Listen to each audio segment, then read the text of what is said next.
Il y a de cela quelques semaines, j'ai participé au 5e forum sur les urgences de santé publique liées au climat ici à Yaoundé au Cameroun, à l'hôtel Hilton.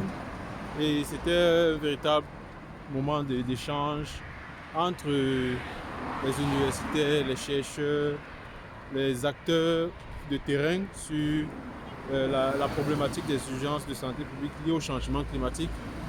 Et voilà, comme je vous ai fait écouter la dernière fois le discours d'ouverture du ministre de la Santé, le Dr Manaouda Malachi, dans cette vidéo, je voudrais qu'on essaie de... Voilà, comme je vous ai promis, on va faire plusieurs vidéos, on va évoquer des aspects clés qui m'ont marqué pendant ce forum international-là. Parce que le changement climatique, souvent, on ne le comprend pas de façon concrète. Comment est-ce que cela peut véritablement nous affecter sur le plan sanitaire, sur le plan de la santé publique? Quel est l'impact que cela a sur le système de santé? C'est de ça que je voulais parler avec vous dans cette vidéo. Mais avant de commencer, je vous fais un peu notre pub. Parlons de santé publique, c'est pas seulement une chaîne YouTube, okay? C'est une plateforme d'échange entre praticiens de la santé publique. Et nous offrons des services d'accompagnement aux chercheurs et aux étudiants qui sont intéressés et qui souhaitent qu'on les assiste pour l'analyse qualitative ou quantitative de leurs données. Si jamais vous êtes intéressé, okay, vous nous écrivez à travers notre adresse email ou alors vous remplissez le lien qui se retrouve dans la description de cette vidéo. Et si vous voulez également intégrer notre réseau, vous utilisez le lien pour intégrer, vous remplissez vos informations et nous allons vous contacter. Alors, comme je vous disais les amis, aujourd'hui on va parler d'un premier aspect, on va faire plusieurs vidéos, on va évoquer plusieurs aspects intéressants de ce forum là. Mais aujourd'hui je voulais qu'on discute de l'impact que le changement climatique a sur les maladies transmissibles, les maladies infectieuses, ok? Et comment est-ce que cela affecte également notre système de santé. Dans une prochaine vidéo, on va voir quel est l'impact que cela a sur les maladies non infectieuses. Mais aujourd'hui, je voudrais qu'on essaie de voir quel est l'impact que cela a sur les maladies infectieuses. Et comme vous pouvez le voir certainement sur cette vidéo, vous allez voir il y a un impact qui a sur les maladies vectorielles. Okay? Le changement climatique augmente également le risque de survenir des maladies vectorielles, notamment le paludisme, la dengue, c'est-à-dire des maladies qui vont survenir à cause d'un vecteur. Okay? Il y a également la fièvre jaune qui est citée. Par exemple, au Cameroun, on estime qu'il y a un risque d'augmentation du paludisme de 20 à 30% d'ici 2050 parce que il y aura des zones qui seront de plus en plus propices à la propagation du paludisme. Donc ça, c'est une véritable inquiétude. Le paludisme cause déjà beaucoup de dégâts ici en Afrique. Imaginez d'ici 2050 une augmentation de 20 à 30% des zones propices au paludisme, c'est véritablement inquiétant. Et il n'y a pas que les maladies vectorielles, il y a également les maladies hydriques. Les maladies hydriques telles que le choléra. Il y a également une forte probabilité que le choléra augmente. Les cas de choléra augmentent de 75%.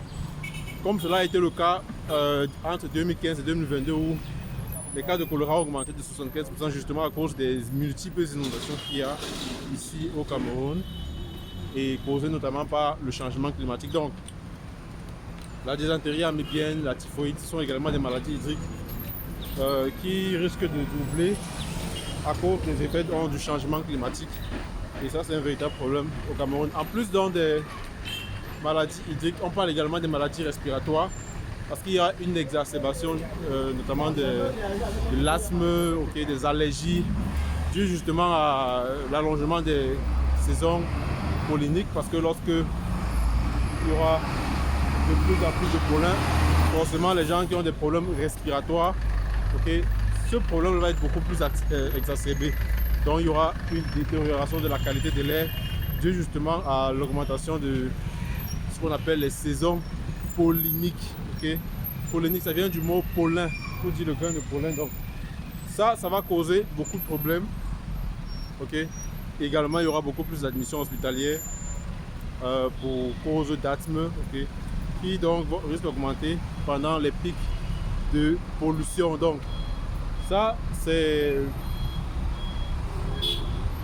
de cette manière qu'on peut expliquer l'impact du changement climatique sur les maladies transmissibles, c'est-à-dire les maladies respiratoires, les maladies hydriques et les maladies vectorielles. Alors, un autre aspect qu'on a également évoqué lorsqu'on traitait de ce sujet-là, c'est comment est-ce que ces maladies-là affectent le système de santé. Et comment est-ce que le système de santé est impacté justement par le changement climatique. Il y a plusieurs défis qui ont été relevés. C'est justement le fait que plusieurs formations sanitaires sont détruites lorsqu'il y a des événements extrêmes, lorsqu'il y a des inondations. Si vous avez pu voir de l'actualité concernant l'extrême nord avec les inondations qu'il y a eu là-bas, c'est véritablement catastrophique de voir comment est-ce que les centres de santé, des hôpitaux se retrouvent complètement détruits. Il y a également la rupture des chaînes d'approvisionnement en médicaments. Donc il n'y aura plus de possibilité de faire parvenir les médicaments aux formations sanitaires, ce qui fait en sorte que les gens ne pourront pas donc recevoir les médicaments dont ils ont besoin pour retrouver leur état de santé. Donc il y aura également le stress sur les capacités d'intervention d'urgence parce que voilà, le personnel de santé sera beaucoup plus stressé, ce qui va faire en sorte qu'il y aura une augmentation des maladies mentales et il y aura une perturbation de l'accès aux soins dans les zones sinistrées. Donc, il y a également plusieurs défis parce que lorsqu'on parle du système de santé, il y a plusieurs composants du système de santé. Il y a les hôpitaux, les formations sanitaires, mais il y a également une composante clé qui est donc le personnel de santé ou alors les professionnels de santé. Et l'impact que ce changement climatique a également, c'est que il y aura une ouvergence des nouveaux profils pathologiques parce que et là il faudra que les staffs puissent rapidement se mettre à jour pour essayer de résoudre ces différents problèmes et de se mettre à jour, renforcer leur capacité pour comprendre ces nouveaux profils pathologiques là. Donc il y aura donc une nécessité de formation sur des maladies émergentes et donc il y aura un risque accru de stress pour le personnel qui intervient dans la situation d'urgence, lors des urgences climatiques, lors des catastrophes et ainsi de suite. Donc voilà un aspect qu'on peut évoquer sur comment est-ce que le changement climatique peut affecter le système de santé, notamment les infrastructures sanitaires et donc une autre composante clé qui est les professionnels de santé. Donc les amis, dites-moi ce que vous en pensez sur cet état de choses là. Est-ce que dans le pays dans lequel vous suivez cette vidéo, le changement climatique affecte également le système de santé de cette manière-là? Moi, je reviendrai avec vous pour un autre aspect de cette conférence-là que je vais évoquer avec vous. Et certainement, ce sera l'impact que cela a sur les maladies non transmissibles. On se retrouve pour une prochaine vidéo. N'oubliez pas, sentez-vous bien.